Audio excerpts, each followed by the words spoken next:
Astro பக்தி toss TV நேயர்கள் அனைவருக்கும் அநேக நமஸ்காரங்கள். சக்தி ஜோதிட குழுவின் சார்பாக விஸ்வாவசு வருஷம் ஆனி மாதம் வாக்கிய பஞ்சாங்க பிரகாரம் இந்த மாத பலன்களை பார்ப்பதற்காக அடியேன் சக்தி சோமையாகிய நானும் டாக்டர் ஆஸ்ட்ரோ கே.எஸ். ஐயங்கார் அவர்களும் டாக்டர் ஹரிஹர சர்மா ஐயா அவர்களும் வந்திருக்கின்றோம். அனைவருக்கும் ஹரிஹர சர்மாவின் பணிவான நமஸ்காரங்கள்.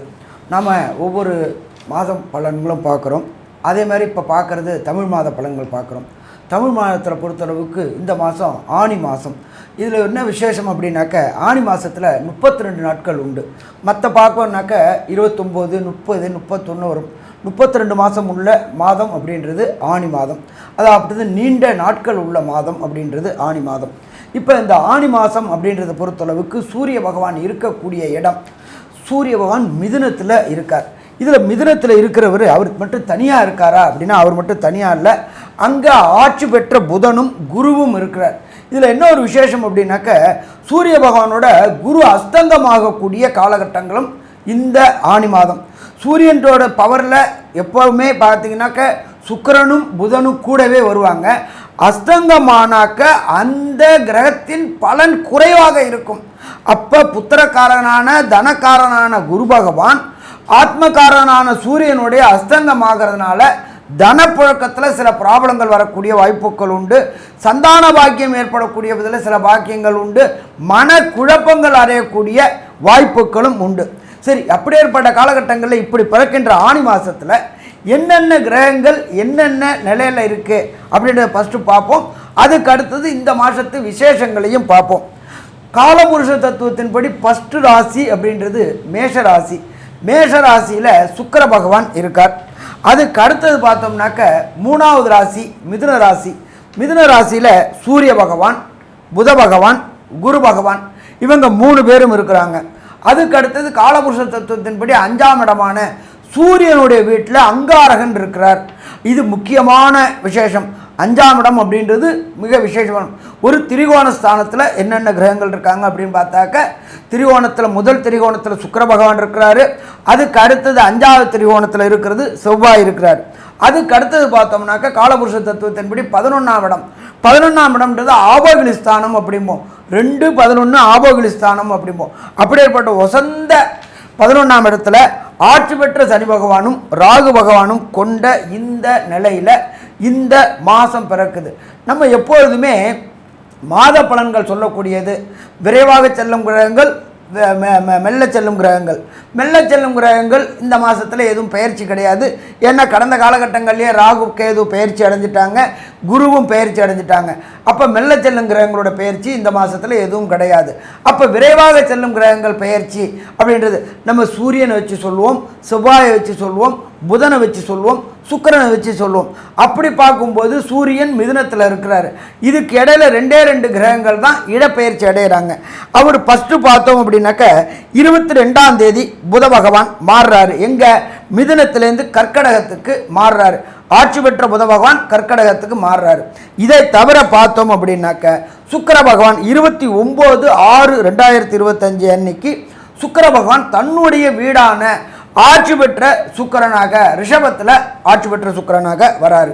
சரி, இதை தவிர இந்த மாதத்தில் என்ன சாமி விசேஷம் அப்படின்னாக்க எப்பொழுதுமே பார்த்தோம்னாக்க ராகு கேதுவின் பிடியில் அனைத்து கிரகங்களும் ஆப்பிடுறதுக்கு பேர் கால சர்ப தோஷம்னு பேர். அது என்ன சாமி கால சர்ப தோஷம்?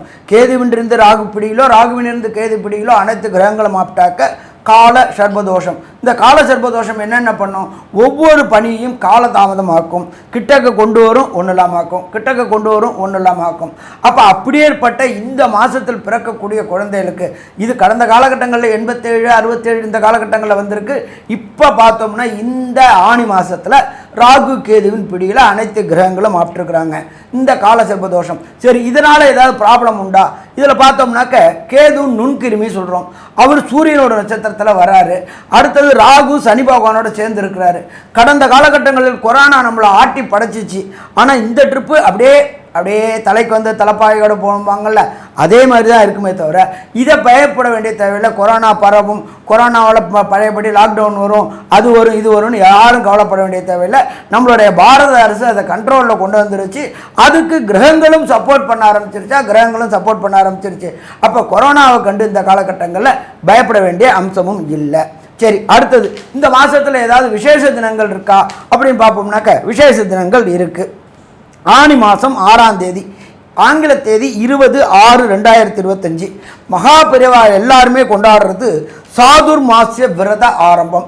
ஆனி மாதத்தில் இந்த 6ஆம் தேதி சாதுர்மாசிய விரத ஆரம்பம். அதுக்கு அடுத்தது பார்த்தோம்னாக்க 25/6/2025 புதன்கிழமை ஆனி அமாவாசை. சந்திரனும் சூரியனும் ஒரே இடத்துல கூடுற நாள். அது எந்த இடத்துல? மிதுனத்தில் சந்திரனும் சூரியனும் கூடக்கூடிய நாள். அது அமாவாசை தினம். அதுக்கு அடுத்தது பார்த்தோம்னாக்க 28/6/2025 சங்கடகர சதுர்த்தி. சங்கடங்களை நிலவுக்கு, அதாவது சந்திரனுக்கு சங்கடங்களை விளக்கினால் சங்கடகர சதுர்த்தி. அதுக்கு அடுத்தது பார்த்தோம்னாக்க இந்த ஆணி மாதத்துலேயே மிக மிக விசேஷமானது அப்படின்றது 1/7/2025 மங்களவாரமான செவ்வாய்க்கிழமை நடராஜ அபிஷேகம். அதுக்கு பேர் ஆணி திருமஞ்சனம் அப்படின்னு பேர். இந்த ஆணி திருமஞ்சனம் அப்படின்ற பொறுத்தளவுக்கு நடராஜருக்கு அபிஷேகம் பண்ணக்கூடிய நாள் ஆணி திருமஞ்சனம். அதுக்கு அடுத்தது பார்த்தோம்னாக்க 10/7/2025 வியாழக்கிழமை பௌர்ணமி. அதுக்கு என்ன சொல்லுவோம் அப்படின்னாக்க குரு பூர்ணிமா இல்லாட்டி வியாச பூஜை அப்படிம்போம். குருக்களை மதிக்கக்கூடிய நாட்கள், குருக்களுடைய ஆசீர்வாதங்கள் வாங்கக்கூடிய நாட்கள் அப்படின்றது இந்த நாள். அப்போ இப்படி ஏற்பட்ட விசேஷ தினங்களோடு இந்த கிரக பயிற்சிகளோடு, இந்த 2 கிரக பயிற்சிகளோடு இந்த ஆணி மாதம் ஆரம்பமாகுது. இப்போ நம்ம ஒவ்வொரு ராசிக்கும் என்னென்ன நற்பலன்கள் என்னென்ன கடுபலன்கள் இருக்குன்னு பார்ப்போமா? சிம்ம ராசி நேயர்கள் மக நட்சத்திரம் 1, 2, 3, 4 பாதங்களும், பூர நட்சத்திரம் 1, 2, 3, 4 பாதங்களும், உத்திர நட்சத்திரம் 1 பாதம் ஆக இந்த 9 பாதம் கொண்டவர்கள் சிம்ம ராசி நேயர்கள். உங்களுடைய ராசிநாதன் அப்படின்னு சொல்லக்கூடியவர் சூரிய பகவான். அந்த சூரிய பகவான் உங்களுடைய ராசிக்கு 11ஆம் இடத்துல இருக்கிறது மிக மிகச் சிறப்பு. அப்போது ராசியிலேயே செவ்வாய் பகவானும் இருக்கார். அந்த செவ்வாய் பகவான் ஒரு கேந்திரத்துக்கு ஆதிபத்தியத்துக்குடையவர், 4ஆம் இடத்துக்குரிய கேந்திராதிபத்தியம் பெற்றவர். இன்னொரு இது 9ஆம் இடத்துக்கு உண்டான திரிகோணாதிபதி. அவர் இப்போது திரிகோணஸ்தானம் இதில் அடைகிறார். அப்போது ஒரு கேந்திராதிபத்தியம் பெற்றவரும் ஒரு திரிகோணாதிபதியும் உங்களுடைய ராசியிலேயே சஞ்சரிக்கிறார். இதுவும் மிக மிகச் சிறப்பு. அந்த செவ்வாயுடைய பார்வை 4ஆம் பார்வையாக அவருடைய வீட்டையே அவர் பார்க்கிறார். அது இன்னும் சிறப்பு. அப்போது இந்த சிறப்புகள்லாம் இருக்கிறதுனால என்ன பெறக்கூடிய வாய்ப்புகள் அப்படின்னு கேட்டிங்கன்னா, உங்களுக்கு பழைய வீடுகளை புதுப்பிக்கலாம், புதிதாக வீடு வாங்கலாம், புதிதாக மனை வாங்கலாம். இந்த மாதிரியான சூழ்நிலைகள்லாம் வரக்கூடிய வாய்ப்புகள் மிக மிக அதிகம். மேலும் இந்த சுக்கிர பகவான் அவர் என்னன்னு கேட்டிங்கன்னா, இப்போ உங்களுடைய ராசிக்கு 9ஆம் இடத்துல இருக்கிறவர் 10ஆம் இடத்துக்கு அவர் வரப்போகிறார். அந்த 10ஆம் இடத்துக்கு அவர் வர்றாரு அப்படின்னு சொன்னால் 29/6/2025 அன்னைக்கு அவருடைய வீட்டுக்கே வந்துடுறார். அவருடைய வீட்டுக்கு வரும்போது அவர் இந்த ராசிக்கு 10ஆம் இடத்து அதிபதி 10ஆம் இடத்துக்கே வந்துடுறார். அவருடைய பார்வையும் 7ஆம் பார்வையாக 4ஆம் இடத்தை பார்க்கறதுனால வண்டி வாகனம் வீடு வாசல் மனையெல்லாம் இப்போ புதிதாக அமையக்கூடிய வாய்ப்புகள் மிக மிக அதிகமாக ஏற்பட்டிருக்கு. அதுகளையெல்லாம் ஒரு தடவைக்கு 2 தடவை, ஏன்னு கேட்டால் உங்களுக்கு 7ஆம் இடத்துல சனியும் ராகுவும் இருக்கிறதுனால அந்த டாக்குமெண்ட்டெல்லாம் ஒரு தடவைக்கு 2 தடவை பார்த்துட்டு வாங்கிறது மிக மிக நல்லது. மேலும் உள்ள விவரங்களை நம்முடைய ஆஸ்ட்ரோ கேஎஸ் ஐயங்காரவங்க சொல்லுவாங்க. ஐயா, அற்புதமாக சொன்னீங்க. அதாவது பொதுவாகவே இந்த மாத கிரகங்கள்னு சொல்லக்கூடிய சூரியன், செவ்வாய், புதன் மற்றும் சுக்கிரன், இந்த 4 கிரகங்களினுடைய மாற்றங்களை வைத்து தான் நம்ம மாதத்தினுடைய பலனை சொல்லுவோம். சரி, இந்த மாதம் எப்படி இருக்குது அப்படின்னு பார்க்கும்போது ஐயா அருமையாக சொன்னார். அதாவது ஒரு திரிகோண கேந்திரத்தின் அதிபதியான செவ்வாய் உங்களுடைய ராசியிலேயே இருக்கிறது பெரிய விசேஷம் அப்படின்னு சொன்னார். இதை தவிர பார்த்தலையானால் உங்களுடைய ராசியில் கேத்து இருக்கிறதுனால உடல் நலத்தில் சூட்டின் வழியாக வரக்கூடிய பிரச்சனைகள், உடலில் பார்த்தீங்களேனால் இரத்த சம்பந்தமான பிரச்சனைகள் வரக்கூடிய வாய்ப்புகள் மிகவும் அதிகம். கொஞ்சம் ஜாகிரதையாக இருக்கிறது நல்லது. ரத்தம் பித்தம் அதிகமாக இருக்கக்கூடிய காலகட்டமாக அமைய போகிறது. கேத்து இருக்கிறதுனால உடல் நலத்தில் சற்று ரொம்ப ஜாகிரதையாக இருக்கிறதும் உங்களுடைய எண்ணங்களை ரொம்ப ஒருமைப்படுத்திக்கிறதும் ரொம்ப ஸ்ட்ராங்காக கன்சாலிடேட் பண்ணிக்கிறதும் ரொம்பவும் முக்கியம். ஏன்னா ஓட்டங்கள் சிதறக்கூடும், மன கிளேசங்கள் அதிகமாக வரக்கூடும், தவறுதலான முடிவுகள் எடுக்கக்கூடிய வாய்ப்புகள் நிச்சயமாக உண்டு. உங்களுடைய ஓவர் கான்ஃபிடென்ஸ், அதாவது தான் நிச்சயமாக வெற்றி பெறுவோம் என்ற ஒரு மமதையின் காரணமாக தவறான முடிவுகள் எடுக்கக்கூடிய வாய்ப்புகளும் உண்டு. இதை தவிர பார்த்தலையானால் உங்களுடைய ராசிநாதனான சூரியன் ராசிக்கு 11ஆம் இடத்துல இருக்கிறதன் மூலியம் பெரிய விசேஷத்தை கொடுக்குறார். இதன் மூலியமாக நீங்கள் நினைச்ச காரியங்கள் எல்லாமே நடக்கும். அதில் மாற்று கருத்தே இல்லை. 11ஆம் இடத்துல சூரியன் போய் இருக்கிறது உங்களுடைய அபிலாஷைகள் எல்லாமே உங்களுக்கு கைகூடக்கூடிய காலகட்டம். அதுவும் உங்களுடைய ராசிக்கு 11ஆம் இடத்துல இப்போ குரு வேறு இருக்கிறதுனாலையும் புதனும் சேர்ந்து இருக்கிறதுனாலையும் பெரிய ஏற்றம். 11ஆம் அதிபதியும் இருக்கார், குருவும் இருக்கார். இதன் மூலியமாக பார்த்தீங்களேனால் குழந்தைகள் மூலியமாக பெருமை வரக்கூடிய வாய்ப்பும், அதை தவிர உங்களுக்கு புதிய பதவி புகழ் அந்தஸ்து கௌரவம் வரக்கூடிய வாய்ப்பும், பூர்வ புண்ணியம் அதிகரிக்கக்கூடிய வாய்ப்பு, குழந்தை பிராப்தி ஏற்படக்கூடிய வாய்ப்பு இந்த காலகட்டத்தில் நிச்சயமாக உண்டு. உங்களுடைய ராசிக்கு 11ஆம் இடத்துல 11ஆம் அதிபதியும் ஆட்சி இருக்கிறதுனால கண்டிப்பாக உங்களுடைய மூத்த சகோதர சகோதரிகள் மூலியமாக நல்ல ஒரு ஏற்றமான காலமாக இருக்கும். படிக்கக்கூடிய மாணவர்களுக்கு ஒரு நல்ல ஏற்றம், தாயின் உடல்நிலையில் நல்ல ஒரு ஏற்றம் இருக்கக்கூடிய காலகட்டம். அது தவிர பார்த்தேனால் உங்களுடைய ராசிக்கு 9ஆம் இடம் அப்படின்னு சொல்லக்கூடிய, அதாவது உங்களுடைய ராசிக்கு பார்த்தேன்னா 9ஆம் இடம் அப்படின்னு சொல்லக்கூடிய மேஷத்திற்கு அதிபதியானவரும் செவ்வாய், அவரும் உங்களுடைய வீட்டில் இருக்கிறதுனால தந்தையின் உடல்நிலை நல்ல ஒரு ஏற்றத்தை கொடுக்கக்கூடிய வாய்ப்பு இருக்கும். இருப்பினும் கேதுவோட செவ்வாய் சம்பந்தப்படுறதுனால சிறு சிறு தொல்லைகள் வரக்கூடிய வாய்ப்புகள் உண்டு. வெளிநாடு போய் படிக்கக்கூடிய யோகம் இருக்கக்கூடிய காலகட்டமாக அமையப்போகுது. சரி, இந்த மாதம் சுக்கிரனும் புதனும் என்னென்ன மாறுதல்களை இந்த சிம்ம ராசிக்காரர்களுக்கு கொடுப்பார் அப்படின்றத நம்ம ஐயா ஹரிஹரசர்மா கிட்ட கேட்போம். ஐயா, நல்லா அற்புதமாக சொன்னீங்க. சிம்மம் ராசிக்கு அதிபதியான சூரியன் ராசிக்கு 11ஆம் இடத்துல புத பகவானோட சேர்ந்து குரு பகவானோட சேர்ந்து சிவராஜ யோகம் பெற்று இருக்காங்க. அப்போ தொட்டதெல்லாம் தொடங்கக்கூடிய காலகட்டங்கள், வச்சதெல்லாம் விடுவு கிடைக்கக்கூடிய காலகட்டங்கள். நீண்ட நாட்களாக திருமணத்திற்கு பார்க்கக்கூடிய சிம்மராசி என்பவர்களுக்கு கடந்த காலகட்டங்களில் 10 குரு இருந்து பதவியும் பறிவு ஒன்றுச்சு. அப்படி இருந்தவங்களுக்கு உத்தியோகத்தில் நல்ல ஏற்றமும் மாற்றமும் கிடச்சி திருமணத்திற்கு உண்டான தடங்கல்களும் தாமதங்களும் விலகக்கூடிய காலகட்டம். அதை தவிர பார்த்தோம்னாக்கா 4ஆம் இடம்ன்றது சுகஸ்தானம். கடந்த காலகட்டங்களில் சுகஸ்தானம் பாதிக்கப்பட்டிருந்துச்சு. சுகஸ்தானம் பாதிக்கப்பட்ட செவ்வாய் உங்களுடைய ராசிநாதனான சிம்ம வீட்டிலேயே நட்பு வீட்டிலேயே இருக்கிறதுனால கண்டிப்பாக சுகஸ்தானங்கள் பாதிப்பு குறையக்கூடிய வாய்ப்புகள் உண்டு. இதை தவிர பார்த்தோம்னாக்க வண்டி வாகனம் வாங்கணும்னு நினைக்கக்கூடிய சிம்மராசி என்பவர்களுக்கு வண்டி வாகனம் வாங்கக்கூடிய யோகங்களும் கிடைக்கக்கூடிய வாய்ப்புகள் உண்டு. ஏன்னா 4ஆம் இடம் அப்படின்றது ஜோதிட சாஸ்திரத்தில் சொல்லியிருக்கிறது வண்டி வாகனம் மாத்ருஸ்தானம். இதில் இன்னொரு விசேஷம் அப்படின்னாக்க அந்த ஸ்தான அதிபதியான செவ்வாயே தன்னுடைய விசேஷ பார்வையான 4ஆம் பார்வையாக அந்த வண்டி வாகனம் வீடு மாத்ருஸ்தானத்தை பார்க்கறதுனால புதிய வண்டி வாகனங்களுக்கு கேட்ட இடத்துல கடன் கிடைக்கக்கூடிய வாய்ப்புகள் உண்டு. ஒன்றில் ஒரு சின்ன உதாரணம் வச்சுப்போமே, சைக்கிள் வச்சுருக்கிறவங்க 2 வீலர் வாங்கணும்னு முயற்சி எடுத்தால் அந்த முயற்சிகள் ஜெயமாகக்கூடிய வாய்ப்புகள் உண்டு. ஏன்னா 3ஆம் இடமான முயற்சி ஸ்தானாதிபதி கிட்டத்தட்ட ஒரு வாரம் 9ஆம் இடத்துல இருக்கார். அதுக்கப்புறம் 10ஆம் இடத்துக்கு வராரு. அப்போ கேட்ட இடத்துல கடன் கிடைக்கக்கூடிய வாய்ப்புகள் உண்டு. அப்போ எடுத்த முயற்சி ஜெயமாகக்கூடிய வாய்ப்புகள் உண்டு. 2 வீலர்லேயே நானும் போயிட்டுருக்கேன் சாமி, வெயில் மழையில் ஒதுங்க வேண்டியிருக்கு சாமி, எனக்குன்னு ஒரு கார் அமையுமா அப்படின்னு நினைக்கக்கூடிய சிம்மராசி என்பவர்களுக்கு ராசிநாதன் 11ல் இருக்கார், தனக்காரன் குருவும் இருக்கிறாரு.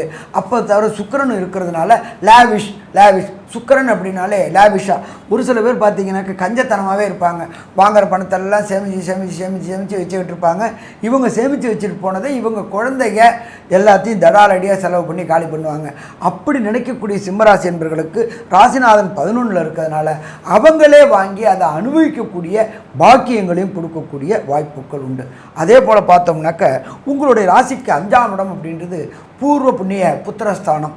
புத்திரர்கள் சந்தான பாக்கியம், குழல் இனிது யாழ் இனிது எம்மக்கள் குரல் கேளாதார் குழந்தையோட அழுகுரல் கேட்காத வீடு அப்படின்றது வீடே இல்லை அப்படின்றது தான்.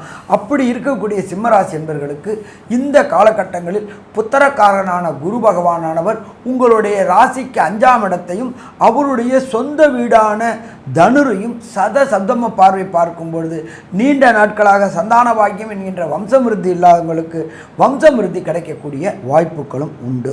இதை தவிர பார்த்தோம் அப்படின்னாக்க குலதெய்வ வழிபாடுக்கு போகணும்னு நினச்சிக்கிட்டு இருந்த சிம்மராசிக்காரங்களுக்கு ஏதாவது ஒரு விதத்தில் தடங்கல்களும் தாமதங்களும் ஆகிட்டே இருக்கும். எல்லாம் பிளான் பண்ணுவாங்க, கடைசி நேரத்தில் முடக்கமும் சுணக்கமும் ஏற்படக்கூடிய வாய்ப்புகள் உண்டு. அந்த முடக்கமும் சுணக்கமும் இப்போ குரு பகவானான பார்வையை படுறதுனால 5ஆம் இடத்துல பார்க்கறதுனால குலதெய்வ வழிபாடு செய்யக்கூடிய வாய்ப்புகளும் உண்டு. அதே போல் ஒரு சில பேருக்கு இந்த சிம்மராசியை சேர்ந்த நண்பர்களுக்கு வீட்டில் எந்த விதமான சுபகாரியங்களும் நடைபெறாமலே இருக்கும். எதை தொட்டாலும் பிரச்சனை, எது வந்தாலும் பிரச்சனை எல்லாம் இருந்துகிட்டு இருந்த இந்த சிம்மராசி நண்பர்களுக்கு பிரகஸ்பதியான குருவுடைய பார்வை கிடைக்கிறதுனால கண்டிப்பாக வீட்டில் சுப நிகழ்வுகள் நிகழக்கூடிய வாய்ப்புகள் உண்டு. நீண்ட நாட்களாக திருமணம் ஆகாத சிம்மராசியை சேர்ந்த அன்பர்கள், மகம் பூரம் உத்திர நட்சத்திரம் சேர்ந்த அன்பர்களுக்கு கண்டிப்பாக இந்த ஆணி மாதத்தில் அதற்கு உண்டான ஏற்பாடுகள் தொடங்கும். இந்த வருஷ கடைசிக்குள்ளார திருமணம் கைகூடக்கூடிய வாய்ப்புகளும் உண்டு. என்ன ஒன்று அப்படின்னு கேட்டிங்கனாக்கா ராசியில் கேது பகவான் இருக்கிறார். கேது அப்படின்றது நுண்கிருமிகள். அப்போ இந்த நுண்கிருமிகள் உஷ்ண கிரகமான சூரியனுடைய நட்சத்திரமான உத்திர நட்சத்திரத்தில் வரதுனால கண் நோய்கள் வரக்கூடிய வாய்ப்புகள் உண்டு. நம்ம இந்த மெட்ராஸ் ஐ அப்படிம்போம்ல கண் சிவக்கக்கூடிய வாய்ப்புகள் உண்டு. தூக்கமின்மையினால் வரக்கூடிய வாய்ப்புகள் உண்டு. கண்ணில் உபாதைகள் வரக்கூடிய வாய்ப்புகள் உண்டு. அதே போல் இந்த லைட் வெளிச்சத்தினால கண்கள் பாதிக்கப்படுது. இந்த லைட்ஸ் மேன் இவங்க எல்லாருமே பொறுத்தளவுக்கு இந்த மின்சாரத்தில் வேலை பார்க்குறவங்க இவங்களுக்கு எல்லாருக்குமே கண் உபாதைகள் வரக்கூடிய வாய்ப்புகள் உண்டு. அப்போ அந்த உபாதைகளை விட்டு வெளியில் வரணும் அப்படின்னு சொன்னாக்க ஒரே ஒரு இது சரணாகதி குருவுடைய சரணாகதி. 11ஆம் இடத்துல இருக்கின்ற புதனும் சூரியனும் சேர்ந்து புத ஆதித்ய யோகம் பெறதுனால அரசு வேலைகளுக்கு முயற்சி செய்யக்கூடிய அத்தனை அன்பர்களுக்கும் சிம்ம ராசியை சேர்ந்த அன்பர்களுக்கு அரசு வேலை கிடைக்கக்கூடிய வாய்ப்புகள் உண்டு. அதே போல் இந்த டிஎன்பிஎஸ்சி யூபிஎஸ்சி எழுதக்கூடிய சிம்ம ராசி என்பவர்களுக்கு அரசு சார்ந்த வேலைகள் கிடைக்கக்கூடிய வாய்ப்புகள் உண்டு. அங்கே குருவும் இருக்கிறதுனால அரசியல்வாதிகளுக்கும் இந்த ஆணி மாதம் பொற்கான பொன்னான காலம்னே சொல்லலாம். என்ன ஒன்று அப்படின்னு கேட்டிங்கனாக்க சப்தமத்தில் சனி பகவான் ஆட்சி பெற்றிருக்கிறதுனாலும் கூட ராகு பகவான் இருக்கிறதுனாலும் கணவன் மனைவியுடைய சின்ன கருத்து வேறுபாடுகள் வரக்கூடிய வாய்ப்புகள் உண்டு. ஆனாலும் பிரகஸ்பதியான குருவுடைய பார்வை படுறதுனால அது சின்ன வாக்குவாதத்தோடு முடிஞ்சு போயிடும். பெரிய அளவுக்கு பிரிவினைகளை கொண்டு விடாது. இருந்தாலும் யாகா வாராயினும் நாகாக்க காவாக்கால் சோகாப்பர் சொல்லியிருக்கப்பட்டு நம்ம யார்கிட்ட பேசுகிறோம், என்ன பேசுகிறோம், எதை பேசுகிறோம் தெரிஞ்சுக்கிட்டு பேசினோம்னாக்க பிரச்சனைகளை தவிர்க்கலாம். வாக்கு ஸ்தானாதிபதியான புத பகவான் 11 இருக்கிறதுனாலையும் 3ஆம் இடமான முயற்சி ஸ்தானாதிபதி 9ஆம் இடத்துல 15 நாளும் 10ஆம் இடத்துல 15 நாளும் இருக்கிறதுனால அவரே அவருடைய வீட்டை பார்க்கறதுனாலும் முயற்சிகள் ஜெயமாகும். இருந்தாலும் எதவா பேசினோம்னா பிரச்சனைகளை தவிர்க்கலாம். இந்த ஆணி மாதத்தில் பொறுத்தளவுக்கு பார்ட்னர் பிஸ்னஸ் செய்யக்கூடிய சிம்மராசி என்பவர்களுக்கு பிரச்சனைகள் வரக்கூடிய வாய்ப்புகள் உண்டு. ஏன்னு கேட்டிங்கன்னா அவருடைய பையன்தான் சனி பகவான். அவர் ஆட்சி பெற்றுட்டு அவரே சப்தம பார்வையாக ராசியை பார்க்கறதுனால 2 பேருக்கும் கருத்து வேறுபாடுகள் ஏற்படக்கூடிய வாய்ப்புகள் உண்டு. அதை பார்த்தோம் அப்படின்னாக்கா லைஃப் பார்ட்னராக இருந்தாலும் சரி, தொழில் பார்ட்னராக இருந்தாலும் சரி, அவர்களை பொறுத்தளவுக்கு கீழ்த்தரமான செய்கைகளில் ஈடுபடக்கூடிய வாய்ப்புகளும் உண்டு. அதனால் இந்த காலகட்டங்களில் யாருக்கும் வாக்குறுதி கொடுக்கறத தவிர்ப்பது சிறந்தது. விட்டு கொடுக்குறவங்க கெட்டு போவது கிடையாது, கெட்டு போகணும்னு நினைக்கிறவங்க விட்டு கொடுக்கறது கிடையாது. அப்போ நாமளே விட்டு கொடுப்போம். சிம்மராசி சேர்ந்த நண்பர்கள் விட்டு கொடுத்தோம்னாக்க பிரச்சனைகளை தவிர்க்கலாம். சரி, இந்த ஆணி மாதம் அப்படின்றது 32 தினங்களை கொண்ட மாதம் இந்த ஆணி மாதம். இந்த ஆணி மாதத்தில் சிம்மராசிக்காரங்களை பொறுத்தளவுக்கு ஒரு சில நாட்களை தவிர்க்கக்கூடிய நாட்கள் அப்படிமோ. அந்த ஒரு சில நாட்கள் தவிர்க்கக்கூடிய நாட்கள் அப்படின்னா பொறுத்தளவுக்கு மக நட்சத்திரம், பூர நட்சத்திரம், சிம்ம நட்சத்திரத்திலேருந்து 17வது நட்சத்திரமாக வருதுன்றது சந்திராஷ்டம தின நட்சத்திரம்னு பேர். அப்போ அந்த சந்திராஷ்டம தினம் இந்த சிம்மராசி என்பவர்களுக்கு எந்தெந்த நட்சத்திரத்தில் எந்தெந்த நாட்களில் வருது அப்படின்றத பற்றியும், இதை தவிர இந்த சிம்மராசியை சேர்ந்த அன்பர்கள் ராசியில் கேது பகவான் இருக்கிறதுனாலையும் செவ்வாய் பகவான் இருக்கிறதுனாலையும் என்ன தெய்வத்தை வணங்கினா வரைக்கவுடைய பிரச்சனைகள் சூரியனை கண்ட பனி போல விலகும், எந்த தெய்வத்தை எந்த தினத்தில் வணங்கணும் அப்படின்றத பற்றி ஐயா டாக்டர் சக்தி சோமையா அவங்க விரிவாகவும் விளக்கமாக சொல்லுவாங்க. ரொம்ப அற்புதமாக சொன்னீங்க ஐயா. சந்திராஷ்டம தினங்கள் அப்படின்னு சொல்லக்கூடியது ஐயா சொன்னது போல் உங்களுடைய நட்சத்திரத்துக்கு 17, 18வது நட்சத்திரங்கள் வர்ற போது சந்திராஷ்டமங்கள் ஏற்படும். அந்த 17 18வது நட்சத்திரம் அப்படிங்கிறது உங்களுடைய ராசிக்கு 8ஆம் இடம் அப்படின்னு சொல்லக்கூடிய இடத்துக்கு உண்டான நட்சத்திரங்களாக வரும். அந்த 8ஆம் இடம் அப்போ உங்களுடைய ராசிக்கு 8ஆம் இடம் அப்படின்னு சொன்னால் அதுக்கு உண்டான இடம் என்னன்னு கேட்டிங்கன்னா மீனம் வீடு. அந்த மீனம் வீட்டுக்கு உண்டான பூரட்டாதி 4ஆம் பாதம், உத்திரட்டாதி 1 2 3 4 பாதம், ரேவதி 1 2 3 4 பாதங்களில் சந்திரன் சஞ்சரிக்கக்கூடிய காலத்தை வந்து சந்திராஷ்டம தினங்கள் அப்படின்னு சொல்லக்கூடியது. இந்த நாட்களில் உங்களுக்கு இந்த 8ஆம் இடத்துல உங்களுடைய ராசிக்கு 8ஆம் இடத்துல சஞ்சரிக்கிற போது மன கிளேசங்கள் ஏற்படும். அப்போ மன கிளேசங்கள் வர்ற போது உங்களால் ஒரு முடிவை எடுக்க முடியாது. அந்த முடிவு எடுத்தால் கூட அது தவறுதலான முடிவாக எடுக்கக்கூடியதாக அமையும். அப்போ அதனால் அந்த நாட்களை தவிர்க்கணும் அப்படின்னு நம்முடைய முன்னோர்கள் சொல்லிட்டு போயிருக்கிறாங்க.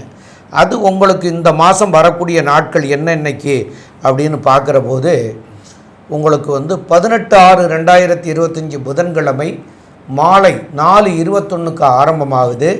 அதுக்கப்புறம் 19/6/2025 வியாழக்கிழமை, 20/6/2025 வெள்ளிக்கிழமை அன்னைக்கு இரவு 7:12 வரைக்கும் உங்களுக்கு சந்திராஷ்டம தினங்கள். இந்த நாட்களில் அவசியம் தவிர்க்கணும் அப்படின்னு சொல்லக்கூடியது ஒன்று பிரயாணம், இன்னொன்று புதிய முயற்சிகள். புதிதாக எதுவும் தொடங்க வேண்டாம், புதிய முயற்சிகளே செய்ய வேண்டாம், பிரயாணமும் செய்ய வேண்டாம். இதையெல்லாம் தவிர்க்கிறது மிக மிக நல்லது. இதை தவிர்த்திங்கன்னா இதனால் வரக்கூடிய பின்விளைவுகள் உங்களுக்கு வராமல் போயிடும். அப்போ பின்விளைவுகள் வராமல் முன்னெச்சரிக்கையாக பார்த்துக்கணும் அப்படிங்கிறதுக்காகத்தான் சொல்லிட்டு போயிருக்கிறது. அப்போ அதுகளை நீங்கள் பார்த்துக்க வேண்டியது. அதே போல் ஐயா சொன்னது போல் உங்களுடைய ராசியிலேயே கேது பகவானும் செவ்வாய் பகவானும் இருக்கிற காரணத்தினால அதுக்குண்டான தெய்வங்களை சொல்லுங்கள் அப்படின்னு சொன்னாங்க. கேது அப்படின்னு சொன்னாலே பிள்ளையார். அப்போ பிள்ளையாருன்னு சொல்கிற போது திருச்சி மலைக்கோட்டையில் இருக்கிற பிள்ளையாரை போய் வழிபட்டுட்டு வரலாம். அவர் மலை மேலே இருக்கிறதுனால அவர் சிறப்பாக உங்களுக்கு எல்லாத்தையும் செய்து கொடுக்கக்கூடிய வாய்ப்புகள் உண்டு. அதனால் மலைக்கோட்டை விநாயகரை போய் தரிசனம் பண்ணுங்கள். அதே போல் செவ்வாய் அப்படின்னு சொன்னால் முருகன், திருச்செந்தூர் முருகனை போய் வழிபடுங்க. கண்டிப்பாக உங்களுக்கு இதனால் வரக்கூடிய பின் விளைவுகள்லாம் நீங்கும். இதெல்லாம் இப்போ நாங்கள் சொல்கிறது கோச்சார ரீதியில் நாங்கள் சொல்லிகிட்ருக்கிற பலன்கள். உங்களுக்கு உங்களுடைய ஜாதகம், அதாவது சுய ஜாதகம் அப்படின்னு சொல்லுவாங்க. அதாவது நீங்கள் பிறந்த தேதி பிறந்த நேரத்துக்காக ஒரு ஜாதகம் எழுதி வச்சுருப்பாங்க. அந்த ஜாதகத்தில் உங்களுடைய தசாநாதன் என்ன நடக்குது, புத்திநாதன் என்ன நடக்குது, அந்தரநாதன் சூட்சமநாதன்லாம் என்ன நடக்குதுங்கிறத பார்த்து அதுக்குண்டான செயல்பாடுகளை நீங்கள் செய்தீங்கன்னா கண்டிப்பாக கெட்ட நேரத்திலையும் சில நல்லதுகளை தெரிஞ்சிக்க முடியும்.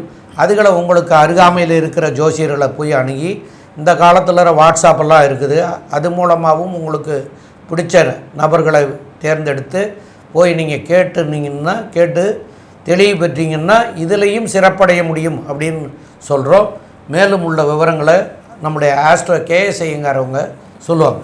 ஐயா, சிம்ம ராசியை பொறுத்தவரை உங்களுடைய திரிகோண கேந்திர அதிபதியான செவ்வாய் உங்களுடைய ராசியில் இருப்பது மிகப்பெரிய ஏற்றம். குழந்தை படிப்புக்கு நல்லபடியாக இருக்கக்கூடிய காலகட்டம். புதிய வீடு மனை வாங்கக்கூடிய வாய்ப்புகள் உண்டு. தந்தையின் உடல்நிலையில் சற்று பின்னடைவும் தாயின் உடல்நிலையில் நல்ல ஒரு ஏற்றம் இருக்கக்கூடிய காலகட்டம். குழந்தை பிராப்தி ஏற்படக்கூடிய வாய்ப்புகள் மிகவும் அதிகம். உங்களுடைய ராசிக்கு எதிர்பாலினத்தவர் மூலியமாக சிறு சிறு தொல்லைகள் வரக்கூடிய வாய்ப்புகள் உண்டு. கூட்டு தொழிலில் அதிக கவனமாக இருப்பது ரொம்பவும் நல்லது. சொந்த தொழில் பெரிய ஏற்றத்தை கொடுக்கக்கூடிய காலகட்டம். புதிய வேலையில் மாற்றம், வேலையில் ஏற்றம், ஏற்றத்தின் மூலம் பொருளாதார உயர்வு நிச்சயமாக வரக்கூடிய வாய்ப்புகள் கண்டிப்பாக உண்டு. ராசிக்கு முயற்சி ஸ்தானத்தை குரு பார்ப்பது பெரிய விசேஷம். இதன் மூலியமாக உங்களுடைய முயற்சிகள் எல்லாம் வெற்றி பெறும். இளைய சகோதரர்களோடு நல்ல ஒரு ஏற்றம் கிடைக்கக்கூடிய காலகட்டமாக அமையப்போகிறது. செலவுகள் கொஞ்சம் அதிகமாக இருக்கக்கூடிய காலகட்டமாக அமையும். இந்த காலகட்டத்தில் புதிய முயற்சிகள் சில நாட்கள் தள்ளி போடுறது நல்லது. அந்த சில நாட்கள்னு சொல்லக்கூடிய சந்திராஷ்டம நாட்கள் 18/6/2025 20/6/2025 வரலும் உண்டான நாட்கள்னு சொல்கிறோம். என்ன இருந்தாலும் இந்த சிம்மராசிக்காரர்கள் அரசியல் செல்வாக்கு, அரசியல் தொழில் செய்பவர்கள், அரசு இயந்திரத்தில் ஒர்க் பண்ணுறவர்கள், அரசு கான்ட்ராக்ட் எடுத்து செய்கிறவங்க, அதை தவிர அட்மினிஸ்ட்ரேஷன் இன்சார்ஜ், அதை தவிர தங்க கடைகள் வச்சுருக்கிறவங்க, பெரிய பில்டிங்கோட ஓனர்ஸு, இந்த மாதிரியான விஷயங்களில் இருக்கிறவங்க, இவர்களுக்கெல்லாம் உடல் நலத்தில் சற்று பின்னடைவு கண்டிப்பாக வரும். தீர்க்கமான சிந்தனைகளில் சற்று பின்னடைவு இருக்கக்கூடிய காலகட்டம், ஒருவித மன கிளேசமும் பயமும் இருக்கக்கூடிய காலகட்டம். ஏன்னா உங்களுடைய ராசியிலேயே கேது இருக்கிறதுனாலையும், சனி செவ்வாய் ஒருவருக்கொருவர் பார்வை இருக்கிறதுனாலையும், சனியினுடைய ஆட்சி ரொம்பவும் அதிகமாக இருக்கிறதுனாலையும், கூட ராகுவோடு இருக்கிறதுனாலையும், எந்த ஒரு விஷயத்திலையும் பொறுமையாக இருந்து மனக்லேசங்களுக்கு ஆட்படாமல் எந்த ஒரு வார்த்தைகளிலும் கட்டுப்பாடோடு இருக்கிறது ரொம்பவும் நல்லது அப்படின்றத இந்த சக்தி ஜோதிட குழு சொல்லுது. நன்றி, நமஸ்காரம். அன்பார்ந்த கன்னியாராசி அன்பர்களே, இந்த ஆணி மாதம் உங்களுக்கு எப்படி இருக்குன்னு பார்ப்போமா. ராசிநாதனான புத பகவான் உங்களுக்கு ராசிக்கு 10ஆம் இடத்துல ஆட்சி பெற்று அமக்களமாக உட்கார்ந்துருக்கார். அவர் மட்டுமா உட்கார்ந்துருக்கார், 12ஆம் அதிபதியான சூரிய பகவானும் சேர்ந்து உட்கார்ந்துருக்கார். இதை தவிர 4-7 குரு பகவானும் சேர்ந்து இருக்கிறார். அப்போ இந்த ஆணி மாதத்தை பொறுத்தளவுக்கு கன்னியாராசி என்பவர்களுக்கு தொட்டதெல்லாம் தொடங்கக்கூடிய மாதமும், வச்சதுக்கெல்லாம் விடிவு கிடைக்கக்கூடிய காலகட்டமும் சொல்லலாமா? கண்டிப்பாக சொல்லலாம். சரி, என்ன சாமி எல்லாமே ஆரம்பமே அமக்கலன்ட்டீங்க. கண்டிப்பாக அடுத்தது பார்த்தோம்னாக்க 6ஆம் இடத்துல சனி பகவான். 6ஆம் இடத்துல சனி பகவான் இருந்தாலே முடிசூடா மன்னர்கள் அப்படிம்பாங்க. 6ஆம் இடம் கன்னியாராசிக்கு புதனுக்கு உகந்த கிரகம் சனி பகவான். அவர் 6ல் ஆட்சி பெற்றிருக்கார். நீண்ட நாட்களாக கன்னியாராசியை சேர்ந்த அன்பர்களுக்கு உத்தியோகம் கிடைக்கல, நானும் படித்த படிப்புக்கு உண்டான உத்தியோகம் கிடைக்கல அப்படின்னு தேடிக்கிட்டு இருந்த கன்னியாராசி அன்பர்களுக்கு இந்த ஆணி மாதத்தில் கண்டிப்பாக ஒரு இருட்டான ரூமில் ஒரு தீபத்தை அகல் விளக்கு ஏற்றி வச்சா எப்படி இருளை விளக்குமோ அதே மாதிரி கடந்த காலகட்டங்களில் இருள்மயமாக இருந்த உங்கள் மனசை இந்த ஆணி மாதம் விளக்கி கண்டிப்பாக உத்தியோகம் கிடைக்கக்கூடிய காலகட்டம். சரி, தொழில் செய்யக்கூடிய அன்பர்களுக்கு எப்போதுமே பார்த்தோம்னாக்க புதன் அப்படின்னாக்க அனலைசிங் பிளானட் அப்படின்னு சொல்லுவோம். நம்ம எல்லாரும் 2025 பற்றி சிந்திச்சிட்ருக்குறோம் அப்படின்னு சொன்னாக்க இந்த கன்னியாராசியை சேர்ந்த புதனை அதிபதியாக கொண்ட அன்பர்கள், புதன் ஆட்சி பெற்ற அன்பர்கள் 2032 பற்றி சிந்திக்கக்கூடியவங்க. இவங்களுடைய சிந்தனைகளும் செயல்பாடுகளும் பார்த்தாக்க மிக சிறப்பாக இருக்கும். கூட குரு பகவானும் இருக்கிறதுனால, சூரிய பகவானும் இருக்கிறதுனால, உங்களுடைய ராசிநாதனோட 10ஆம் இடத்துல இருக்கிறதுனால நீங்கள் செய்கின்ற தொழில்களில் கண்டிப்பாக ஏற்றம் மட்டுமே இருக்குமா? ஏற்றம் மட்டும் இருக்கும். கடந்த காலகட்டங்களில் பொறுத்தளவுக்கு சிறு சிறு சொணக்கமும் சிறு சிறு முடக்கமும் இருந்துகிட்டு இருந்துச்சு கன்னியாராசி என்பவர்களுக்கு. அப்போ இந்த சொணக்கமும் முடக்கமும் விலகக்கூடிய காலகட்டங்கள். அடுத்தது, கடந்த காலகட்டங்களில் பொறுத்தளவுக்கு ஜென்மத்தில் கேது இருந்து உடல் நலத்தில் தொந்தரவு கொடுத்துட்டு இருந்தார். கேது அப்படின்னாலே நுண்கிருமிகள். திடீர்னு பார்த்தா ஸ்டொமக் பெயின் ஆகும், ஸ்டொமக் அப்செட் ஆகும், யூரினரி இன்ஃபெக்ஷன் ஆகும், எலும்பு மஜ்ஜை ப்ராப்ளம் வரும், நரம்பு மண்டலம் பாதிப்பு வரும். இது எல்லாம் இருந்துகிட்டு இருந்த கன்னியாராசி என்பவர்களுக்கு இந்த ஆணி மாதத்தில் எல்லா பிரச்சனையும் தீரக்கூடிய காலகட்டங்கள். அதை தவிர பார்த்தோம்னாக்க 12ஆம் இடத்துல செவ்வாய், முயற்சி ஸ்தானாதிபதியான செவ்வாய், இந்த ராசிக்கு 3க்கும் 8க்கும் உடையவர். 3 மறைவுஸ்தானம், 8 மறைவுஸ்தானம். இந்த மறைவுஸ்தானத்துக்கு அதிபதியான செவ்வாய் பகவான் 12ல் இருக்கிறார். அப்போ கெட்டவர் கெட்டிடும் கெட்டிடுமாம் ராஜயோகம். நீங்கள் செய்கின்ற முயற்சிகளில் ஆரம்பத்தில் சின்ன தடங்கல்கள் வந்தாலும் இறுதி வெற்றி உங்களுக்கே. வெளியூர், வெளிமாநிலம், வெளிநாடு போகணுன்னு முயற்சி செய்யக்கூடிய கன்னியாராசி என்பவர்களுக்கு வெளியூர், வெளிமாநிலம், வெளிநாடு போகக்கூடிய வாய்ப்புகள் உண்டு. அதே போல் அங்கே விசாவுக்கு முயற்சி பண்ணக்கூடியவங்க, பிஆருக்கு முயற்சி பண்ணக்கூடியவங்க, சிட்டிசன்ஷிப்புக்கு முயற்சி பண்ணக்கூடியவங்க, க்ரீன் கார்டுக்கு முயற்சி பண்ணக்கூடியவங்க, அத்தனை கன்னியாராசி என்பவர்களுக்கும் கண்டிப்பாக கிடைக்குமா? கிடைக்கும். 6ஆம் இடத்துல ராகு இருக்கார். ராகு அப்படின்னாலே பிரம்மாண்டம். அப்போ புதன் தொடர்புடைய தொழில்கள் செய்யக்கூடியவங்க, சனி தொடர்புடைய தொழில்கள் செய்யக்கூடியவங்க. சனி பகவான் அப்படின்னாக்க இரும்பு, ரசாயனம், கெமிக்கல், பால் தொழில், பால் பதனிடும் தொழில், தயிர் வியாபாரம், ஐஸ் வியாபாரம், தண்ணி வியாபாரம் செய்யக்கூடிய அத்தனை கன்னியாராசி என்பவர்களுக்கும் இந்த ஆணி மாதம் அற்புதமான மாதமாக இருக்குமா, அற்புதமான மாதமாக இருக்கும். கடந்த காலகட்டங்களில் பொறுத்தளவுக்கு அக்னி நட்சத்திரத்தை பொறுத்தளவுக்கு நம்மளுடைய தமிழ்நாட்டை பொறுத்தளவுக்கு எந்த பெரிய பாதிப்பும் இல்லாமல் இருந்துச்சு. ஒரு வாரம் மட்டும்தான் அனல் வீசினுச்சு. அதுக்கப்புறம் பார்த்தா 3 நாளைக்கு ஒரு ட்ரிப்பு மழை பெஞ்சு பூமியை குளிர ஆரம்பிச்சிருச்சு. அந்த காலகட்டங்களில் இந்த ஐஸ் வியாபாரம் பண்ணக்கூடியவங்க, பால் வியாபாரம் பண்ணக்கூடியவங்களுக்கு சிறு சிறு முடக்கமும் சொணக்கமும் இருந்துச்சு. ஆனால் இந்த ஆணி மாதத்தை பொறுத்தளவுக்கு கண்டிப்பாக அற்புதமான வியாபாரங்கள் இருக்குமா, அற்புதமான வியாபாரம் இருக்கும். அதே போல் மருந்து துறைகள், மருத்துவத்துறைகள், மருந்து வியாபாரம் செய்யக்கூடியவங்களுக்கும் புதிய புதிய நிறுவனங்கள் தொடங்கக்கூடிய வாய்ப்புகளும் உண்டாகும். ஏன்னு கேட்டிங்கன்னா செவ்வாய் 3க்கும் 8க்கும் உடைய செவ்வாய் 12ல் இருக்கிறாரு. அதனால் இவங்க புதிய மருத்துவ தொழில்கள், மருந்து கடைகள், மருந்து வியாபாரம் செய்யக்கூடியவங்க, மருந்து டீலர் எடுக்க செய்யக்கூடியவங்க, இவங்களுக்கு எல்லாருக்குமே இந்த ஆணி மாதம் அற்புதமான மாதமாக இருக்குமா, மிக அற்புதமான மாதமாக இருக்கும்னே சொல்லலாம். இதை தவிர பார்த்தோம்னாக்க ராசிக்கு 8ஆம் இடத்துல இருக்கிற சுக்கிரன் 9ஆம் இடத்துக்கு வராரு. 9ஆம் இடத்துக்கு வர்றது அப்படின்றது படிப்பு படிக்கக்கூடியவங்க, உயர்கல்வி படிக்கக்கூடியவங்க. ஜோதிட சாஸ்திரத்தில் 9ஆம் இடம் அப்படின்றது உயர்கல்வி படிக்கக்கூடியவங்க. உயர்கல்வி படிக்கக்கூடியவங்களுக்கு அந்த 9ஆம் இடத்து அதிபதியே 9ஆம் இடத்துக்கு வர்றது மிக மிக சிறப்பு. தகப்பனுடைய உடல்நிலையில் நல்ல முன்னேற்றம் இருக்கும். இதை தவிர பார்த்தோம்னாக்க காம்படிட்டிவ் எக்ஸாம் எழுதக்கூடியவங்க, இந்த கன்னியாராசியை சேர்ந்தவங்க என்னென்ன எக்ஸாம் அப்படின்னு பார்த்தாக்க ஐஐடி தேர்வு எழுதக்கூடியவங்க, நீட்டு தேர்வு எழுதக்கூடியவங்க, ஜேஇஇ தேர்வு எழுதக்கூடியவங்க, இதை தவிர அரசு வேலைக்காக முயற்சி பண்ணவங்க. 10ஆம் இடத்துலையே அரசு கிரகமான சூரியனும் இருக்கார், ராசிநாதனும் இருக்கார். அரசு கிரகங்கள் அப்படின்ற பொறுத்தளவுக்கு மத்திய அரசு உத்தியோகம் அப்படின்னா யூபிஎஸ்சியும், தமிழ்நாடு அரசில் உத்தியோகம் எழுதக்கூடிய டிஎன்பிஎஸ்சி எக்ஸாம் எழுதக்கூடிய கன்னியாராசி என்பவர்களுக்கு கண்டிப்பாக வெற்றி வெற்றி வெற்றி கிடைக்கக்கூடிய காலகட்டங்கள். இதை தவிர 4ஆம் இடம் அப்படின்றது மாத்ருஸ்தானம். மாத்ருஸ்தானத்தை குரு பகவான் பார்க்கறதுனால மாத்ருடைய உடல்நலத்தில் நல்ல முன்னேற்றம் இருக்கும். அதே போல் வண்டி வாகனங்கள் வாங்கணும்னு நினைக்கக்கூடியவங்களுக்கு புதிய வண்டி வாகனங்கள் வாங்கணும்னாக்க அதற்கு உண்டான கடன் கிடைக்கக்கூடிய வாய்ப்புகள் உண்டு. 6ஆம் இடம்ன்றது ரணரோக சத்ருஸ்தானம். அப்போ கேட்ட இடத்துல கடன் கிடைக்கக்கூடிய வாய்ப்புகளும் உண்டாகும். அதை தவிர பார்த்தோம்னாக்க வீடு, பழைய வீடு வச்சுருக்கிறவங்க அதை ரெனோவேஷன் பண்ணி புதுப்பிக்கலாம் அப்படின்னு நினைக்கிறவங்களுக்கும், புதிய வண்டி வாகனம் வீடு வாங்கணும்னு நினைக்கக்கூடியங்க, சாமி நான் இத்தனை நாள் அப்பார்ட்மெண்ட்லேயே ஒன்று கொடுத்தனதுலேயே இருந்துட்டேன், எனக்கு ஒரு நல்ல பெரிய ஒரு 3 அடுக்கு 4 அடுக்கு உண்டான பெட்ரூம் கட்டக்கூடிய வாய்ப்புகள் உண்டா, 3 BHK 4 BHK வாங்கணும்னு நினைக்கக்கூடியவங்களுக்கு, புதிய வீடுகள் வாங்கக்கூடியவங்களும், வீடை ரெனோவேஷன் ஒர்க் பண்ணக்கூடியவங்களுக்கும் தனக்காரகனான குரு பகவானுடைய பார்வை 4ஆம் இடத்துல படுறதுனால கண்டிப்பாக உண்டு.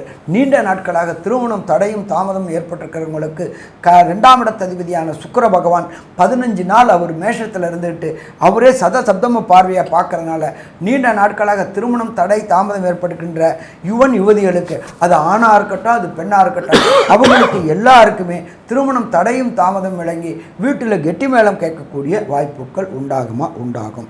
சரி, நம்ம எப்பொழுதுமே பலன் சொல்லக்கூடியது அப்படின்ற பொறுத்தளவுக்கு மாத பலன்களுக்கு பொறுத்தளவுக்கு விரைவாக செல்லக்கூடிய கிரகங்கள் 1 சந்திரன், 2 சூரியன், 3 சுக்கிரன், 4 புதன், 5 அங்காரகன். இதில் பொறுத்தளவுக்கு இந்த மாதத்தில் பொறுத்தளவுக்கு ஆணி மாதத்தில் பொறுத்தளவுக்கு சுக்கிர பகவான் இடப்பெயர்ச்சி ஆகிறார் ஒரு 15 நாளில். அதுக்கு அடுத்தது செவ்வாய் பகவான் இடப்பெயர்ச்சி ஆகிறார். இப்போ இந்த செவ்வாய் பகவானும் சுக்கிர பகவானும் கன்னியா ராசிக்கு என்னென்ன பலன்களையும் என்னென்ன கெடுபலன்களை தருவார் அப்படின்றத நம்மளுடைய அஸ்ட்ரோ KS ஐயங்கார் அவங்க விரிவாகவும் விளக்கமாகவும் சொல்லுவாங்க. ஐயா, அற்புதமாக சொன்னீங்க. அதாவது இந்த கன்னியா ராசியை பொறுத்தவரையிலும் பார்த்தீங்களேன்னா 3-8 அதிபதி அப்படின்னு சொல்லக்கூடிய 2 மறைவு ஸ்தானத்தின் அதிபதியான செவ்வாய் 12ஆம் இடத்திற்கு போகிறது மிகப்பெரிய ராஜயோகத்தை கொடுக்க போகுது. ஏன்னா 12ஆம் இடத்துல போய் மறைகிறார் அப்படின்னும் பொழுது உங்களுக்கு செவ்வாயினுடைய காரகத்துவத்தினால் மிகப்பெரிய ஏற்றம் கிடைக்கும். அதாவது உங்களுடைய வீடு விற்பனை செய்ய வேண்டும் என்றால் இந்த காலகட்டத்தில் நடக்கும். ரியல் எஸ்டேட் பண்ணுறவங்களுக்கு திடீரென்று ஒரு ஏற்றம் கிடைக்கக்கூடிய காலகட்டமாக அமைய போகிறது. முயற்சிகள் எல்லாமே வெளிநாடு போகணும்னு நினச்சிட்டு இருக்கவங்களுக்கெல்லாம் வெளிநாடு போகக்கூடிய காலகட்டமாக இந்த காலகட்டம் அமைய போகிறது. இதை தவிர பார்த்தீங்களேனால் இளைய சகோதரர் மூலியமாக நல்ல ஒரு ஏற்றம் கிடைக்கும். அது தவிர உங்களுடைய அதாவது ரேஸு ஷேரு இந்த மாதிரியான விஷயங்களில் திடீர் பண வரவுகள் உங்களுக்கு வரக்கூடிய வாய்ப்பும், வெளிநாடு போய் வெளிநாட்டினுடைய சம்பாத்தியம் வரக்கூடிய காலகட்டமும் ஷார்ட் ட்ரிப் இருக்கக்கூடிய வாய்ப்புகள் உண்டு. இந்த மாதத்தில் பார்த்தோம்னா உங்களுடைய தனஸ்தான அதிபதி அப்படின்னு சொல்லக்கூடிய சுக்கிரன் உங்களுடைய ராசிக்கு 8ஆம் இடத்துல இருக்கார். என்ன சார் இது 8ஆம் இடத்துல போய் மறைஞ்சு போகிறாரு அப்படின்னா, அவருடைய பார்வையும் தனகாரகனான குருவினுடைய பார்வையும் உங்களுடைய தனஸ்தானத்தில் விழுது. இது ஒரு மிகப்பெரிய ஏற்றத்தை கொடுக்கக்கூடிய காலகட்டமாக அமையப்போகுது. இதன் மூலியமாக பார்த்தேன்னா இவ்வளவு நாளாக உங்களுக்கு இல்லாத செல்வங்கள் எல்லாம் வந்து சேரக்கூடிய வாய்ப்பு, பண வருமானம் அதிகமாக இருக்கும், குடும்பத்தில் நல்ல ஒரு அமைதியான சூழ்நிலையும் கணவன் மனைவிக்குள்ள நல்ல ஒரு அந்யோன்யம் இருக்கக்கூடிய காலகட்டமும் இருக்கக்கூடிய வாய்ப்புகள் உண்டு. உங்களுடைய தொழில் மூலியமாக வெளிநாடு வெளியூர் போய் வரக்கூடிய வாய்ப்புகள் உண்டு. அதன் மூலியமாக தூக்கம் கிடக்கூடிய காலகட்டமாக அமையக்கூடிய வாய்ப்புகள் உண்டு. உங்களுடைய முயற்சிகள் எல்லாமே வெற்றி பெறும். ஏதோட பார்த்தாலேனா உங்களுடைய ராசிக்கு 2-9 அதிபதியான சுக்கிரன் 8ஆம் இடத்திலிருந்து 29/6/2025 அன்னைக்கு 9ஆம் இடம் போகிறார். 9ஆம் இடத்துல 9ஆம் அதிபதி ஆட்சி பெறுறதுனால உங்களுடைய தந்தையின் மூலியமாக உங்களுக்கு ஒரு நல்ல ஏற்றம் கிடைக்கக்கூடிய காலகட்டம். வெளிநாடு போய் படிக்கணும், போஸ்ட் கிராஜுவேஷன் படிக்கணும்னு நினைக்கக்கூடிய மாணவர்களுக்கு கண்டிப்பாக போஸ்ட் கிராஜுவேஷன் படிக்கக்கூடிய வாய்ப்புகள் நிச்சயமாக உண்டு. அதுவும் இந்த சாஃப்ட்வேர் இன்ஜினியர் எம்எஸ் படிக்கிறதுக்கு வெளிநாட்டுக்கு போகிறவங்களுக்கு கண்டிப்பாக ஏற்றமான காலமாக இது அமைய போகிறது. புதிய வேலையின் மூலியமாக வெளிநாடு போகக்கூடிய பாக்கியம் நிச்சயமாக வரும். படிப்பு சம்பந்தமாக புதிய கடன் வாங்கக்கூடிய காலகட்டமாக அமைய போகிறது. அதை தவிர பார்த்தீங்கன்னா புதிய வேலை மாறுதல்கள் நிச்சயமாக அமையும். உங்களுடைய முயற்சிகள் எல்லாமே வெற்றி பெறும் அப்படின்னு சொல்லியிருக்கோம். ஏன்னா உங்களுடைய முயற்சிநாதன்னு சொல்லக்கூடிய செவ்வாய் 12ஆம் இடத்துல இருக்கிறது பெரிய விசேஷம். இந்த காலகட்டத்தில் உங்களுடைய முயற்சியை எந்தெந்த நாட்கள் தள்ளி போடலாம், அந்த நாட்கள் தள்ளி போட முடியாமல் இருக்குமேயானால் என்ன எளிய பரிகாரங்களை செய்துவிட்டு அதை செய்யலாம் அப்படின்றதும், இந்த காலகட்டத்தில் உங்களுடைய தசாபுக்தி அந்தரம் சூக்ஷ்மம் அந்த அளவு ஏற்றத்தில் இல்லை அப்படின்னா எந்த விதமான கோவிலுக்கு போனால் ஒரு பெரிய மாற்றங்கள் வரும் அப்படின்றத நம்ம ஐயா கிட்ட கேட்கலாம். ரொம்ப அற்புதமாக தெளிவாக 2 பேருமே சொன்னீங்க ஐயா. அதாவது சந்திராஷ்டம தினங்கள் அப்படின்னு சொல்லக்கூடியது உங்களுடைய ராசிக்கு 8ஆம் இடத்துல சந்திரன் சஞ்சரிக்கிற காலத்தை சந்திராஷ்டம தினங்கள் அப்படின்னு சொல்கிறோம்.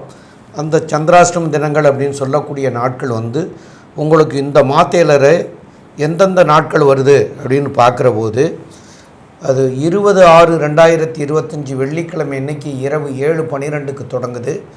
21/2/2025, 22/6/2025 இரவு 9:32 வரைக்கும் இருக்குது. இந்த நேரத்தில் அவசியம் தவிர்க்க வேண்டியது அப்படின்னு சொல்லக்கூடியது ஒன்று யாத்திரை பிரயாணம் செய்கிறத தவிர்க்கணும். அதே போல் புதிய முயற்சிகளை தவிர்க்கணும். இதை அவசியம் தவிர்க்க முடியலை அப்படிங்கிற சூழ்நிலை வரும் பொழுது பால் தானமாக, பால் சந்திரனுக்குரியது, தண்ணி கூட சந்திரனுக்குரியது. அப்போ இந்த பால் அபிஷேகத்துக்கு கொடுக்கணும். அன்னைக்கு நீங்கள் வெளியூர் போகிற அன்னைக்கே பால் அபிஷேகத்துக்கு கொடுக்கணும். இல்லையா பக்கத்தில் இருக்கிற பிள்ளையாருக்கு ஒரு 5 குடம் தண்ணியை அபிஷேகம் பண்ணிவிட்டு போகலாம். ஏன்னு கேட்டால் விநாயகருக்கு யார் வேணாலும் பண்ணலாம், நேரங்காலம் கிடையாது. அதனால் ஒரு 5 குடம் தண்ணி அபிஷேகம் பண்ணிவிட்டு பிரயாணம் பண்ணலாம். இதெல்லாம் தவிர்க்கிறது மிக மிக நல்லது. தவிர்க்க முடியாத சூழ்நிலை அப்படிங்கிற போது தான் இந்த கருத்தை ஏற்றுக்கிறணும். அப்போது இது எதுக்காக தவிர்க்கணும் அப்படின்னு சொல்கிறோன்னு கேட்டால், மன கிளேசங்கள் கொடுத்து மனம் ஒருநிலைப்படுத்த முடியாமல் விபரீதமான முடிவுகளை எடுக்க வச்சு, அந்த விபரீதமான முடிவானது ஒரு 3 மாதமோ 6 மாதமோ 1 வருஷமோ கழித்து அதனுடைய பின் விளைவுகள் நமக்கு வரும். அந்த பின் விளைவுகள் வராமல் இருக்கிறதுக்காகத்தான் இதை தவிர்க்கணும்னு சொல்லியிருக்கிறாங்க. ஆக தவிர்க்க முடியாத பட்சத்தில் சந்திரனுக்கு 8ஆம் இடத்துல சந்திரன் சஞ்சரிக்கிற காலம், ஜனனகால சந்திரனுக்கு கோச்சார சந்திரன் 8ஆம் இடத்துல சஞ்சரிக்கிற போது அப்படின்னு சொல்கிறோம். அப்போ சந்திரனுக்கு உண்டான பொருள் தான் இந்த பால் தண்ணி இதெல்லாம். அப்போ இதுகளை விநாயகருக்கு அபிஷேகமாக பண்ணிட்டு போகிறது சிறப்பு அப்படின்னு சொல்லியிருக்கிறாங்க. அதுகளை பண்ணிக்க வேண்டியது. மேலும் உங்களுடைய ராசிக்கு 12ஆம் இடத்துல கேது இருக்கிறதுனால இந்த மாதங்களில் விநாயகரை வழிபடுங்க. அதுலேயும் விநாயகரை வழிபடுற போதும் சங்கடகர சதுர்த்தி வர்ற அன்னைக்கு ஒரு 1/2 லிட்டர் பால் வாங்கி கொடுங்க விநாயகருக்கு. அதை பண்ணிக்கலாம். அதுபோல் உங்களுக்கு நரசிம்மரை போய் வழிபடலாம், லட்சுமி நரசிம்மரை வழிபடலாம். அப்படி இருக்கிற இடத்துல வழிபடுறதுக்கு பாருங்கள். சென்னையை அடுத்து உள்ள சிங்கப்பெருமாள் கோயிலில் இருக்கிற நரசிம்மரை போய் வழிபடுறது சால சிறந்தது. அங்கே போக முடியலைன்னா பக்கத்தில் இருக்கிற நரசிம்மரை வழிபடுங்க, லட்சுமி நரசிம்மரை வழிபடுங்க. அதனால் உங்களுக்கு இந்த மாதத்தில் நன்மைகள் வரக்கூடிய வாய்ப்புகள் உண்டு. நாங்கள் சொல்கிறது அனைத்துமே கோச்சார ரீதியில் தான் சொல்லிகிட்ருக்குறோம். அவங்க உங்களுடைய ஜாதகத்தை பார்த்து அவங்களுடைய தசாநாதன், புத்திநாதன், அந்தரநாதன், சூட்சமநாதன் எந்த சூழ்நிலையில் இருக்குங்கிறத போய் தெரிஞ்சுங்க. அதுக்குண்டான செயல்பாடுகளை நீங்கள் செய்தீங்கன்னா அதை உங்களுக்கு தெரிஞ்ச ஜோசியராக இருக்கலாம், உங்களுக்கு அருகாமையில் இருக்கிற ஜோசியராக இருக்கலாம், இல்லை உங்களுக்கு இப்போ வாட்ஸ்அப்பில் எல்லாம் நிறைய பேர் பார்க்குறாங்க, அவங்கக்கிட்ட கூட நீங்கள் உங்களுக்கு பிடிச்சவங்ககிட்ட காண்டாக்ட் பண்ணிக்கிறது, அதை கேட்டு தெரிஞ்சுக்கணும். அது மாதிரி பண்ணுன்னா வரக்கூடிய தொல்லைகளில் இருந்து நீங்கி நன்மைகள் அடைய முடியும் அப்படிங்கிறத சொல்கிறோம். மேலும் உள்ள விவரத்தை நம்முடைய ஆஸ்ட்ரோ கேஎஸ் ஐயங்கிறவங்க சொல்லுவாங்க. ஐயா, கன்னியா ராசியை பொறுத்தவரை மிகப்பெரிய ஏற்றமான காலம். ராசிநாதன் தன்னுடைய இன்னொரு வீட்டில் ஆட்சி பெற்றதனால் புதிய வேலை அமையக்கூடிய வாய்ப்பும், உடல் நலத்தில் நல்ல ஒரு ஏற்றமும், தீர்க்கமான சிந்தனையும் இருக்கக்கூடிய காலகட்டம். புதிய தொழில் அமையும், புதிய வேலை மாற்றம் அமையும், புதிய வேலை கிடைக்கக்கூடிய காலகட்டம். வேலையில் ஏற்றம் கிடைக்கும், ஏற்றத்தில் உங்களுக்கு பொருளாதார விருத்தி இருக்கக்கூடிய வாய்ப்புகள் நிச்சயமாக உண்டு. உங்களுடைய முயற்சிகள் அனைத்தும் வெற்றி பெறும். வெளிநாடு வெளியூர் போகக்கூடிய பாக்கியம் நிச்சயமாக இருக்கும். உங்களுடைய ராசிக்கு 2ஆம் இடத்தை தனகாரகனும் தனஸ்தான அதிபதியும் பார்க்கறதுனால பணம் எண்ணெய் கொட்டுற மாதிரி பிசிறு இல்லாமல் கொட்டக்கூடிய காலகட்டமாக அமைய போகிறது. குடும்பத்தில் நல்ல ஒரு சந்தோஷம் அமையக்கூடிய வாய்ப்புகள் உண்டு. உங்களுடைய தொழில் காரணமாக, வேலை நிமித்தமாக வெளியூர் வெளிமாநிலம் போகக்கூடிய வாய்ப்புகள் இந்த காலகட்டத்தில் நிச்சயமாக அமைய போகிறது. இந்த காலகட்டத்தில் முயற்சிகள் எல்லாமே வெளிநாடு போகிறதுக்கு நிச்சயமாக அமையும். வெளிநாடு போய் படிக்கக்கூடிய வாய்ப்புகள் இந்த காலகட்டத்தில் கண்டிப்பாக அமைய போகிறது. அதை தவிர வெளிநாடு போய் படிக்கக்கூடிய மாணவர்களுக்கு நல்ல ஒரு ஏற்றம் கிடைக்கும். அதை தவிர தொழிலில் ஒரு பெரிய மாற்றங்கள் இருக்கும். தாயின் உடல்நிலையில் நல்ல ஒரு ஏற்றம் இருக்கக்கூடிய காலகட்டம், தந்தையின் உடல்நிலையிலையும் நல்ல ஒரு ஏற்றம் இருக்கக்கூடிய காலகட்டமாக அமையும். தொழிலில் அதிகமான லாபங்கள் வரக்கூடிய வாய்ப்புகள் நிச்சயமாக உண்டு. ஐயா சொன்ன இந்த சந்திராஷ்டம தினங்கள், அதாவது 20/6/2025 22/6/2025 வரலும் உண்டான காலகட்டத்தை தவிர்த்து முயற்சிகளை தவிர்ப்பது இந்த காலகட்டத்தில் நல்லது. மிச்சபடி பார்த்தேனால் இந்த கன்னியா ராசிக்காரர்களுக்கு இந்த ஆனி மாதம் மிகப்பெரிய ஏற்றமும் மாற்றமும் வரக்கூடிய காலகட்டமாக அமையும்னு சக்தி ஜோதிட குழு சொல்லுது. நன்றி, நமஸ்காரம்.